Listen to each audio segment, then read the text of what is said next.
The most dangerous distance between you and God is not rebellion, doubt, or sin. It is the distance you don't feel, the kind that grows while you are still praying, still believing, still calling yourself faithful.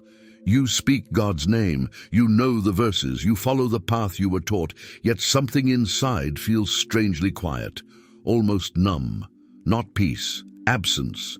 And that absence confuses you, because on the outside everything looks right. This is where the real danger hides. Not in walking away from God, but in believing you are close to Him while your heart slowly drifts without noticing. Jesus warned about this kind of distance more than any other, because it doesn't shout, it whispers. It doesn't break faith, it replaces relationship with routine. And if you have ever felt spiritually tired without knowing why, empty while still believing, or distant without rebelling, this message is not here to accuse you. It is here to wake you up gently before that invisible distance becomes a permanent silence. Religious alienation does not begin when someone sins. It begins when faith becomes automatic, when words are repeated but no longer felt, when prayers are spoken but not inhabited. The soul adapts quickly to repetition without presence, and what once was encounter slowly becomes habit. You still show up, still do the right things, still follow the structure, but your heart stops leaning forward. This is the silent drift, not a conscious decision, not a moral failure, but a gradual numbing of awareness. Scripture was never meant to be consumed mechanically. It was meant to be lived, wrestled with, breathed in. Yet when spiritual practices lose attentiveness, they become emotional anesthetics. They calm the conscience without transforming the heart. And the danger is this: you don't notice the drift while it's happening. You only notice it later, when God feels distant and you cannot explain why. That confusion becomes the doorway to deeper alienation, because instead of asking what changed inside, many assume God moved away. But He did not. Something else took His place quietly. Jesus did not confront people because they prayed too much, studied Scripture too deeply, or followed discipline too seriously. He confronted something far more unsettling. Hearts that no longer felt God, yet spoke about Him with certainty. Minds that knew truth, yet could not recognize Him standing in front of them. When Jesus spoke His hardest words, they were not directed at sinners searching for mercy, but at those convinced they already possessed God. He exposed a blindness that comes from familiarity without intimacy. They saw themselves as close to God because they represented Him publicly, defended Him verbally, and obeyed Him outwardly. Yet Jesus revealed that proximity to religion is not the same as closeness to God. He spoke of eyes that could see but did not perceive, ears that could hear but did not understand. This was not ignorance, it was numbness. A spiritual dullness formed when devotion replaced dependence. Jesus did not shame them for their knowledge. He warned them that knowledge without awareness hardens the heart. Alienation thrives where certainty replaces humility, where answers replace listening. And this is why His message still unsettles today, because it suggests that the greatest blindness is believing you already see clearly. When faith stops being a living conversation and becomes a fixed position, the soul slowly loses sensitivity.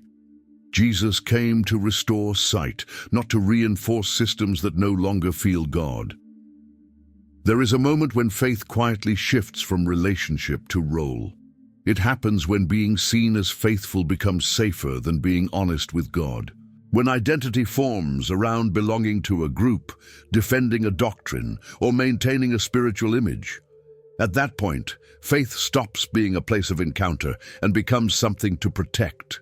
Questioning feels dangerous, not because truth is fragile, but because identity is. The ego begins to guard beliefs as if they were the self. And once faith is tied to self-image, listening becomes harder. Not because God stops speaking, but because hearing Him might require change. Many people mistake loyalty to a religious identity for loyalty to God, yet the two are not the same. Jesus constantly disrupted identity-based faith because it resists transformation. It prefers stability over surrender, belonging over obedience, approval over intimacy. And slowly, without realizing it, people begin responding more to expectations than to God's voice. Community becomes a substitute for communion. Agreement replaces alignment. And the soul learns how to function spiritually without being vulnerable. This is not rebellion, it is survival. But survival faith cannot produce life. When faith becomes who you are socially, it becomes harder to hear who God is personally. That is the identity trap Jesus came to dismantle. There is a fear that hides behind obedience, and it rarely gets named. It is not the fear of God. It is the fear of losing belonging, the fear of being questioned, excluded, misunderstood, or no longer accepted by the people who once affirmed your faith. Many obey not because they love God deeply, but because disobedience threatens their sense of safety. And that fear quietly reshapes the soul. Decisions stop flowing from trust and start flowing from self-protection. Faith becomes cautious, prayer becomes filtered, honesty becomes selective. Jesus constantly led people away from this kind of fear, not by removing truth, but by restoring love as the foundation of obedience. Perfect love casts out fear, not because fear disappears instantly, but because love shifts the motive. When obedience is driven by fear of rejection, alienation grows. God becomes associated with pressure instead of presence. Expectations replace affection. And slowly, people begin obeying an image of God shaped by community anxiety rather than by divine intimacy. Jesus never used fear to keep people close. He used truth to make them free. And freedom always exposes whether faith is rooted in love or in the need to belong. Alienation always has a cost, and it is rarely paid all at once. It is paid slowly, quietly, over time. First, joy fades, not dramatically, but subtly. Worship feels heavier. Prayer feels forced. Scripture feels distant.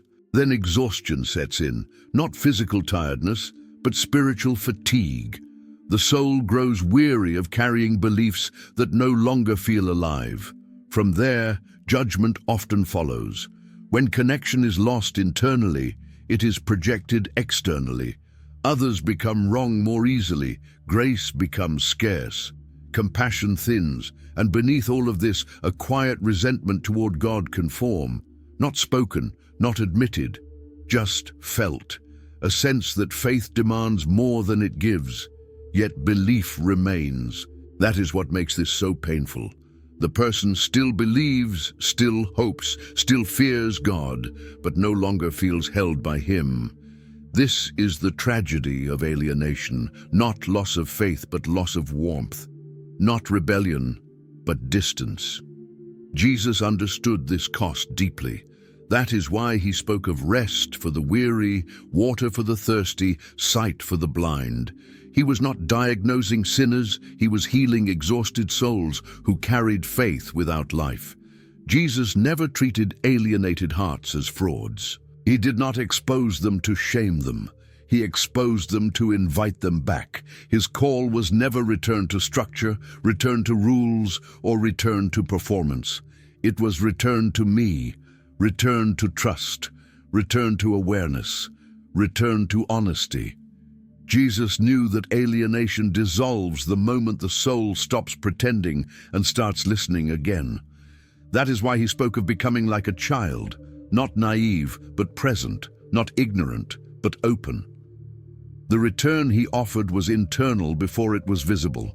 It did not begin with changing churches, doctrines, or routines. It began with the courage to be truthful before God, to admit dryness without fear, to confess distance without guilt, to stop hiding behind correct language and start opening the heart again. Jesus never demanded perfection as the doorway back. He asked for willingness. willingness to be seen, to be taught again, to feel again. This invitation still stands, not as pressure, but as mercy, not as correction, but as compassion. God is not waiting for you to fix yourself. He is waiting for you to come back aware. This is the moment to pause, not to answer, but to notice. Are you listening, or are you only following what you were taught to repeat? When you pray, do you feel present, or are the words running ahead of your heart?